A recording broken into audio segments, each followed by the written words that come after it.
పోతేనేమో దీనికి 82,000 కోట్లు ఖర్చు అవుతుంది. అంటే ఖర్చు ఎక్కువ, మెయింటెనెన్స్ ఎక్కువ, ఒక రాష్ట్రానికి అన్యాయం చేస్తూ ఈ ప్రాజెక్టును తలపెడుతున్నారు. అంటే at the cost of Telangana. ఇప్పుడు కేంద్రం కూడా ఆలోచించాలన్నా వద్దా? బీజేపీ ప్రభుత్వం కూడా అంటే ఒక రాష్ట్రాన్ని, ఈ రాష్ట్రం దేశంలో భాగం కాదా? మాకు ఈ దేశ ఫలాలు మా రాష్ట్రానికి అందకూడదా? ఇంటర్లింకింగ్ ఆఫ్ రివర్స్ నుంచి ఈ రాష్ట్రాన్ని ఎట్లా తొలగిస్తారు? ప్రాజెక్ట్ కాస్ట్ పెరిగినా కూడా దాన్ని ఎట్లా చేస్తారు? ఏ ప్రాజెక్ట్ అయినా చేసేటప్పుడు ప్రాజెక్ట్ వైబిలిటీ చూడరా? లోయెస్ట్ కాస్ట్లో ప్రాజెక్ట్ని ఎట్లా చేస్తారో చూడాల్సినటువంటి అవసరం ఉండదా? ఇలా ఈ రాష్ట్రానికి బీజేపీ ప్రభుత్వం కూడా మోసం చేస్తూ ఉంది.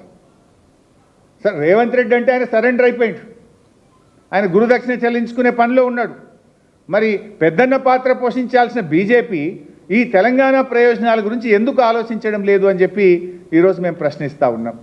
ఇన్ఫ్యాక్ట్ ఈ లింకును మేం చెప్పడం కాదు, ఇప్పుడు ఈ ఆంధ్రప్రదేశ్లో ఏమంటారు, కేఎల్ రావు మాకు గొప్పవాడు, కేఎల్ రావును మాకు ఆదర్శము అని చెప్పి చెప్తారు కదా. కేఎల్ రావు గారు కూడా తన ప్రతిపాదనలో ఈ interlinking of reverse, Godavari Kaveri అనుసంధానం తెలంగాణ నుండే వెళ్ళాలి అని ఆయన కూడా ప్రతిపాదించారు. ఇది కేఎల్ రావు ప్లాన్. ఇది ఆ రోజుల్లో కేఎల్ రావు గారు కూడా గోదావరి కావేరి లింక్ అనేది ఇచ్చంపల్లి నుంచి తెలంగాణ భూభాగం నుంచి నాగార్జున సాగర్ కలపాలనే తన ప్రతిపాదనలో కూడా చెప్పారు. అంటే మీ కేఎల్ రావు చెప్పింది వినరు, ఒక రాష్ట్ర ప్రయోజనాలని పట్టించుకోరు, కేవలం ఆంధ్రప్రదేశ్ ప్రయోజనాలే ఈ దేశ ప్రయోజనాలు అన్నట్టుగా ఈరోజు కేంద్ర ప్రభుత్వం కూడా వ్యవహరిస్తూ ఉంది. అంటే ఇవాళ ఆంధ్రప్రదేశ్ యొక్క ఎంపీల చేతుల్లో కేంద్రం ఉండడం వల్ల ఇవాళ ఈ ఇంకొక రాష్ట్రాన్నే మర్చిపోతున్నారు. ఇక్కడ విషయం ఏంటంటే మరి బీజేపీ ఎంపీలు ఏం చేస్తున్నారు మీరు కూడా ఆలోచించాలి కదా. 8 మంది ఎంపీలు, 2 కేంద్ర మంత్రులు ఉన్నారు, బండి సంజయ్ గారు, కిషన్ రెడ్డి గారు. మీకు బాధ్యత లేదా? రేవంత్ రెడ్డి అంటే సరెండర్ అయింది. కనీసం మీరైనా ఈ రాష్ట్ర ప్రయోజనాల గురించి పట్టించుకుంటారా? మీరు కూడా ద్రోహులుగా మిగిలిపోతారా? ఇవాళ బీజేపీ నాయకులు ఆలోచించుకోవాల్సిన అవసరం ఉంది. ఇవాళ మొత్తం ఈ ఎపిసోడ్లో ఇంకా క్లుప్తంగా మీకు సింపుల్గా అర్థం కావాలంటే జరిగే నష్టం, మొదటి నష్టము గోదావరిలో మనకు 139 టీఎంసీలకు ఇంకా ప్రాజెక్టులు క్లియర్ కావాల్సినవి ఉన్నాయి. ఒకసారి లింక్ పూర్తయితే ఆ 139 వచ్చే అవకాశం పోతుంది. 2 ఇంటర్లింకింగ్లో మనకు 74 టీఎంసీలు, సగం నీళ్ళు ఇస్తామని గతంలో కేంద్రం ఒప్పుకున్నది. ఆ 74 టీఎంసీలు తెలంగాణకు రాకుండా పోతాయి. అంటే మొత్తం 139, 74 అంటే 213 టీఎంసీలు గోదావరిలో తెలంగాణ నష్టపోతుంది. నంబర్ 1. నంబర్ 2, కృష్ణానదిలో 90 టీఎంసీలు తెలంగాణ నష్టపోతుంది. ఇది ట్రిబ్యునల్ అవార్డు కొద్ది రోజుల్లో రాబోతూ ఉంది. ఈ మనం ఎన్ఓసి అనేటువంటిది కానీ తీసుకుంటే రేపు కృష్ణానదిలో మనకు 90 టీఎంసీలు ఘాటా పడతాయి.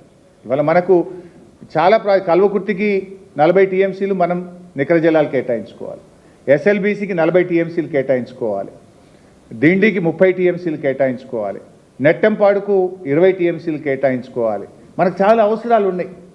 రేపు 600-700 టీఎంసీలు వస్తే నల్గొండ, మహబూబ్ నగర్, రంగారెడ్డి, హైదరాబాద్, పార్ట్ ఆఫ్ ఖమ్మంకు ఇవన్నీ మనం వాడుకోవాల్సిన అవసరం.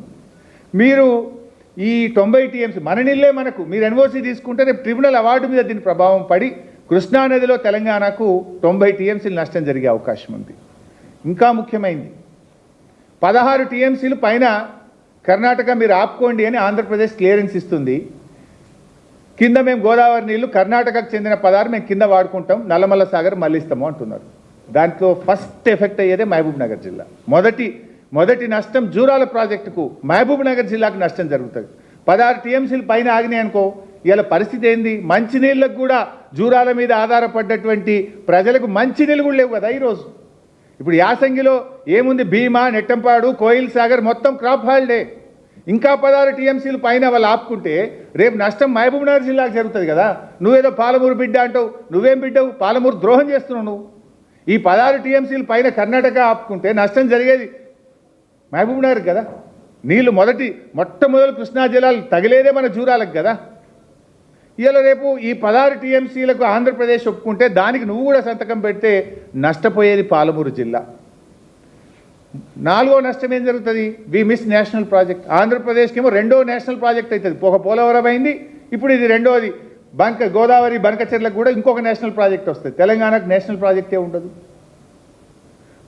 5వ నష్టం ఏం జరుగుతుందంటే ఈ ఇంటర్లింకింగ్ ఆఫ్ రివర్ అనేది తెలంగాణ భూభాగం నుంచి పోతే, అంటే మనము ప్రతిపాదించినటువంటి సమ్మక్క సాగర్ కానీ వాళ్ళు కట్టమన్న లో లెవెల్ ఇచ్చంపల్లి నుంచి నాగార్జున సాగర్ పోతే కరువు ప్రాంతాలైన మిగిలిపోయిన కొన్ని అక్కడక్కడ వరంగల్, నల్గొండ,